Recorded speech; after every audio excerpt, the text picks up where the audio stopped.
Good morning, everyone. You're watching AWD Motoring. Today I plan on doing a little bit of an experiment. I'm driving a 2019 Blazer equipped with all-wheel drive, but I can select whether I want all-wheel drive or just two-wheel drive. So what I want to see is whether or not driving in two-wheel drive will yield better gas mileage than all-wheel drive. I'm no scientist, but I'm going to try to do this with eliminating as many variables as I can. I plotted out a roughly 45-mile loop that I will run 2 times, once in all-wheel drive and once in two-wheel drive. Both times I'm going to be starting off at the same gas station with the tank full to hopefully null any weight difference. I'm going to be traveling at the posted speed limit and utilizing cruise control whenever I can. The only variables I can't control are traffic levels and wind.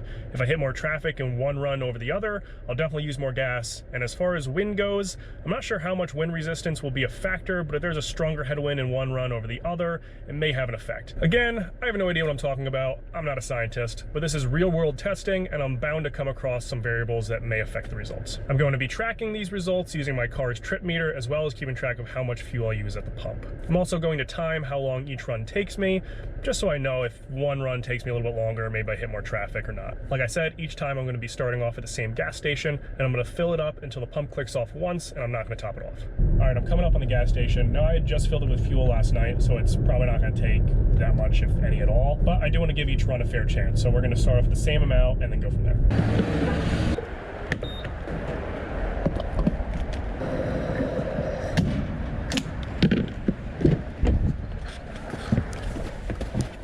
All right, so I took 0.54 gallons, equaling $1.17. Like I said, it wasn't going to take much, but I did want each run to be even. Reset the trip meter.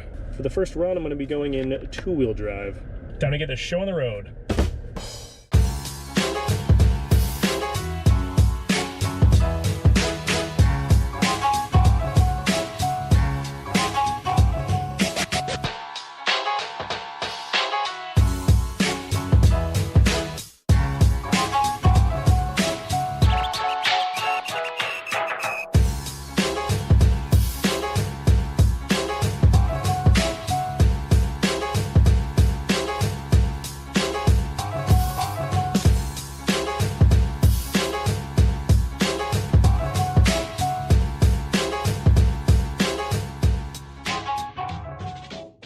All right, we're coming up on the starting point again. As soon as I stop, I'll go over all the stats that I have down. All right, looks like my car is saying I averaged 27.5 miles per gallon over 44.4 miles with an average speed of 37 miles an hour.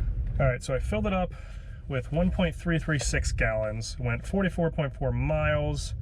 All right, divided by pi, carry the 20 to the 400th. All right, so using advanced calculus on how many miles I traveled versus how much fuel the car took, I was averaging 33.2 miles on that run, which doesn't make sense at all, because that's very high.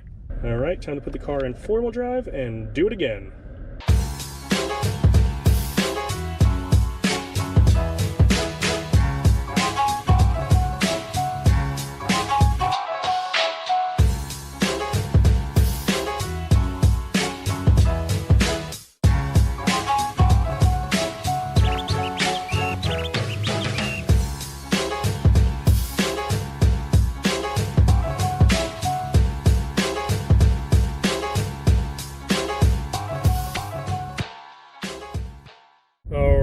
Second trip complete, coming back to the gas station. All right, I have the results of my little experiment. Now, I know I was saying I was also going to measure how much fuel I used by keeping track of what it takes at the pump, but I think those results are going to be extremely skewed. First reason being, after the first run and I filled it up, it clicked off after only taking, it was like 0.7 gallons. And I already know that I went, almost 45 miles, so there's no way it did less than a gallon to go that far. So I kept filling it up until it hit 1.33 gallons. And even at that still equates to like 33.2 miles per gallon, which I guess you could hit that if you were, on the highway drafting behind a semi, but on the roads that I run, I just didn't see it happening. And the same thing on the second run. It clicked off fairly early, and I kept putting more into it until it was at 1.09 gallons, which means that I would have been at 40 miles per gallon, which is just extremely unrealistic. So we're just going to completely ignore those measurements and just go off of what the car was telling me on its internal computer. So for the first run, which was just in two-wheel drive, I traveled 44.4 miles with an average speed of 37 miles per hour. That run took me 1 hour, 2 minutes, and 34 seconds. My average fuel economy for that run was 27.5 miles per gallon. On the second run, which was four-wheel drive, I also traveled 44.4 miles, same exact distance.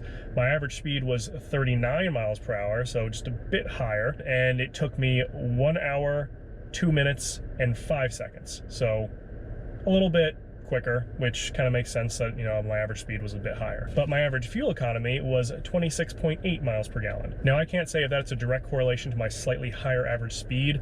I don't think it is. I don't think averaging 2 miles per hour more over 40 miles is going to yield almost, you know, 1 mile per gallon less, but those are the results I got. So what does this all mean? Well, if you average it out over a longer time period or a longer distance, say 50,000 miles, that means that in two-wheel drive, I would be using 1,818.18 gallons of fuel versus 1,865.67 gallons of fuel for four-wheel drive.